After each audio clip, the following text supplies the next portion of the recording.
Ram Ram guys, कैसे हैं आप लोग। मैं रोहित श्रीवास्तव।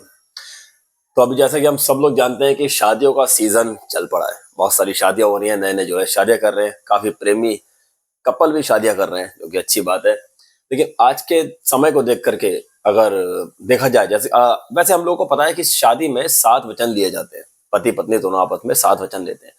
लेकिन अभी का समय देख करके, जहां पर पति पत्नी को मार देता है या पत्नी पति को मार देती है किसी के चक्कर में, या दोनों का कहीं और अफेयर चल रहा होता है, तो वो एक दूसरे की हत्या कर देते हैं।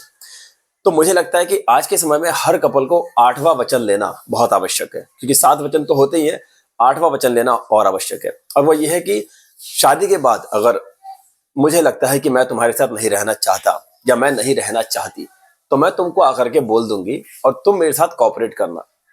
तो मुझे लगता है कि ये वचन शायद नए जोड़े जितने भी आ रहे हैं उनको आपस में लेना बहुत जरूरी है।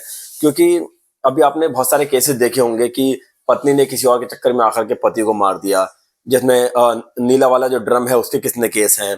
किसी ने अपने पति को जमीन में दफना दिया।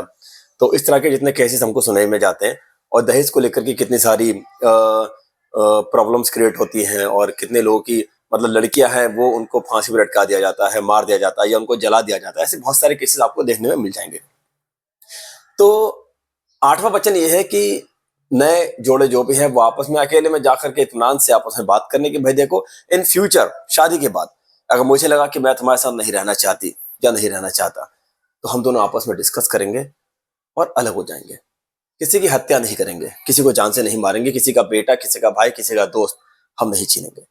तो मुझे लगता है जेन्युइनली कि आज के समय में हर कपल को ये वादा, ये वचन, ये प्रॉमिस लेना बहुत जरूरी है, ताकि फ्यूचर में ऐसी प्रॉब्लम्स ना आए। और फ्यूचर में शादी के बाद अगर आपकी पत्नी आपसे ये डिस्कस करे, क्योंकि क्या करे, अभी ये बात बोलना पड़ेगा, बहुत अजीब सी है लेकिन बात करना पड़ेगा। क्योंकि जान चले जाना और रिश्ता चले जाना, इन दोनों में बहुत ज्यादा फर्क है। जान चलेगी तो रिश्ते कभी बनेंगे नहीं, अगर जान रहेगी तो रिश्ते आप बहुत सारे बना सकते हो। ठीक है। तो अपने आप से नए कपल को वादा करना चाहिए कि फ्यूचर में अगर मैं तुम्हारे साथ नहीं रहना चाहती या नहीं रहना चाहता, कि मुझे कोई और पसंद आ गया है, तो आप उसके साथ कॉपरेट करें और शांति से अलग हो जाए। थोड़ा सा डिप्रेशन होगा, प्रॉब्लम होगी, पेन होगा, कम से कम किसी की हत्या तो नहीं करेंगे ना। ना आप लड़की की हत्या करेंगे ना लड़की आपकी हत्या करेगी। क्योंकि उसके बाद जो फैमिली को जो दुख होता है, जो पीड़ा होती है, वो बहुत ही मतलब उसको देखा भी नहीं जा सकता। उसकी वो पीड़ा कोई समझ भी नहीं सकता।